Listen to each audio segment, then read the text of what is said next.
నేటి ఆధునిక ప్రపంచంలో మనము కొన్ని విషయాల్లో ఒక తేడాను గమనిస్తాం. ఒకటి ఏమిటంటే, ఒక ఋషి ఉన్నాడు. ఆయన తన జీవితాన్ని, తనకు మునుపటి వారి జీవితాల అనుభవాలను తీసుకుని తన తపస్సు ద్వారా గొప్ప జ్ఞానాన్ని సంపాదించాడు. ఆ జ్ఞానం కూడా మానవ జాతికి కళ్యాణకరమైనదే. అది వేదము, అది ఉపనిషత్తు, అది వారు రాసినటువంటి అనేక శాస్త్ర గ్రంథాలు అని పెద్దలు చెబుతారు. కానీ ఈ అభిప్రాయం సామాన్యులకు దగ్గరగా లేదు. అదే ఒక సైంటిస్ట్ ఉన్నాడు. అంతవరకు కొండ గుహల్లో ఉన్నవాడు ఇల్లు కట్టుకున్నాడు, చీకట్లో చమురు దీపాల్లో ఉన్నాడు. ఎప్పుడైతే Thomas Alva Edison electric bulb కనుక్కున్నాడో వెంటనే దాని యొక్క ప్రయోగ ఫలితము సామాన్యుడికి అందుబాటులోకి వచ్చేసింది. ఇంట్లో కరెంట్ లైట్ వెలిగింది. గాలికి ఆరని లైటును అబ్బురంగా చూశాడు మానవుడు అన్నాడు. ఎన్నో లక్షల ప్రయోగాలు చేసి వాటి ద్వారా ఎడిసన్ తానది సాధించానని చెప్పుకున్నాడు. అదేవిధంగా వచ్చి మనం ఈనాడు చూసే శాస్త్రజ్ఞానపు వెలుగులు, సౌకర్యాలు అన్నీ కూడా నిరంతర ప్రయోజన ఫలంగా మన అనుభవంలోకి వచ్చేస్తాయి కనుక వాటిని వెంటనే ఇప్పుడు సైంటిఫిక్ జ్ఞానం ఏదైతే ఉందో అది మనిషికి మరింత దగ్గరగా ఉపయోగకరంగా మారిపోయింది. అయితే ఋషి కనుక్కున్న జ్ఞానం తక్కువ అని చెప్పలేము. ఏ ఉపకరణాలు ప్రయోగాలు లేని రోజు భూమి మీద ఉండే ఒక ఋషి తన తపస్సుతో భూమి గోళము, భూగోళము అనే పదం అనాది కాలంగా భారతదేశంలో ఉంది. ఆర్యభట్టు ఇత్యాది మహానుభావులంతా దాన్ని గుర్తించి చెప్పున్నారు ఋషులు వారు. అదేవిధంగా ఋషులలో అధర్వణాచార్యుడు అని ఒక ఆయన ఉన్నారు. ఆయన అనేక రకాల ఆనాటి శాస్త్రీయ పరిజ్ఞానాన్ని అధర్వణ వేదం అనే రూపంలో చెప్పబడి అవన్నీ అందులో ఏమున్నాయో మనకి ఇప్పటికీ సామాన్యుడికి అందుబాటులో లేవు గనక దాన్ని పక్కన పెడదాం. అయితే ఋషి యొక్క జ్ఞానం ఏం చెబుతుంది అంటే, మనం ప్రతినిత్యం మన ఇళ్లలో క్యాలెండర్లు, పంచాంగాలు ఉంటాయి. ఈ పంచాంగంలో, క్యాలెండర్లో ఇటు శాస్త్రవేత్తలు కూడా యంత్రాల సహాయంతో, ఉపగ్రహాల సహాయంతో దాన్ని గణనం చేసి చెబుతున్నారు. ఇంతకుముందు ఋషి పద్ధతిలో చేసేటువంటి పంచాంగం నిర్ణయము తిథి, వారం, నక్షత్రం, కరణం, యోగం అనే 5 పంచాంగం అంటారు. ఇందులో తిథి అంటే ఏ సమయానికి వారము, నక్షత్రము, కరణము, యోగము ఇవన్నీ కూడాను సూర్యోదయ సూర్యాస్తమయాలు అయితేనేమి, గ్రహణాలు అయితేనేమి అటు శాస్త్రవేత్తలు నిర్ణయించేది, ఇటు తాత్వికంగా ఋషి సంప్రదాయం ప్రకారం గణనం చేసి లెక్క కట్టేది, రెండు ఒకటే ఉండని చూస్తే ఈ రెండు ఒకటని తెలవటం లేదా?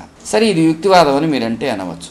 అందుకు ఉదాహరణగా ఒక మహనీయుడైనటువంటి వెంకయ్య స్వామి వారి జ్ఞానంలోంచి ఆయన దర్శించిన ఒక విషయాన్ని చెబుతాను. ఈ విషయం మనకి జరిగిన నాటికి, ఈ విషయం జరిగే నాటికి ఈనాటి శాస్త్ర ప్రగతి లేదు. అయితే ఆ విషయాన్ని ఒక సామాన్య పేద సాధువుగా జీవించి జనంతో మమేకమై తన తపోశక్తితో సర్వవిధాలా ఉపయోగపడుతూ ఉన్న ఒక మహాపురుషుడు చెప్పడం విశేషం. దాన్ని మీరు అవతరించండి, ఆలకించండి. వెంకయ్యస్వామి జీవిత విశేషాలను విశేషంగా సేకరించడంలో కృషి చేసిన వారు వేలూరు రామానాయుడు.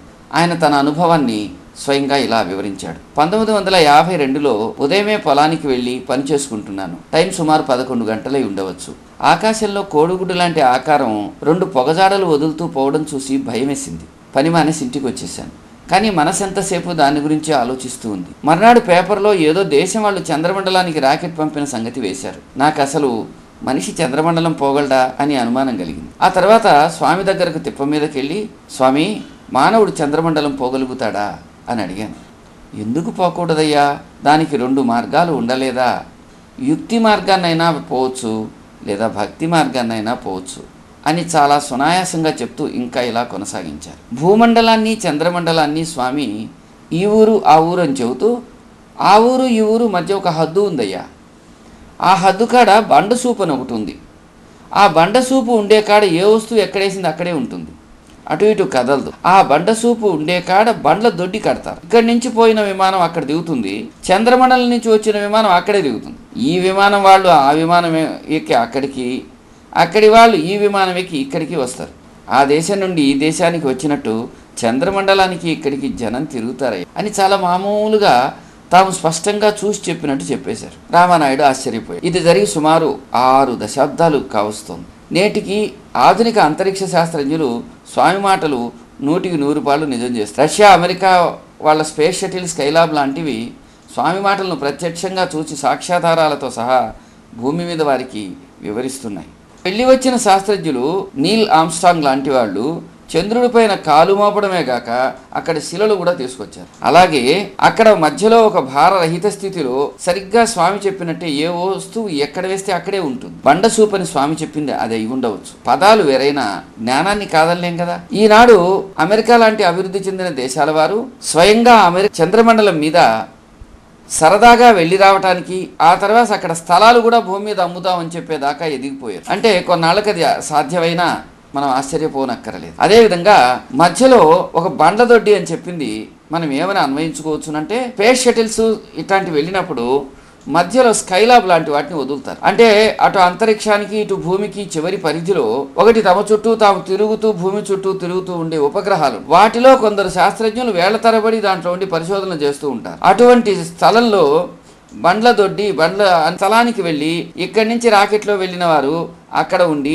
మళ్ళీ అక్కడి నుంచి వచ్చేవాళ్ళు కిందకి రావడం మనం ఈనాడు ప్రత్యక్షంగా టీవీలో చూస్తున్నాం. శాస్త్రీయంగా అది పూర్తిగా నిరూపణ నిర్ధారణ అయిపోయిన అంశం. స్వామి చెప్పిన యుక్తి మార్గం అంటే ఈ విధమైన యోచనా విధానం లేదా సైంటిఫిక్ థింకింగ్ కి పూర్తిగా సరిపోయింది. ఈ విషయాలు కేవలం నేను చెప్పడం కాదు, ఈవెన్ పూరి గుడిసెవాసులు కూడా టీవీల్లో వాటిని ప్రత్యక్షంగా చూస్తున్నారు కదా. ఇక్కడ స్వామి బండ చూపు అని ఒకటి చెప్పారు.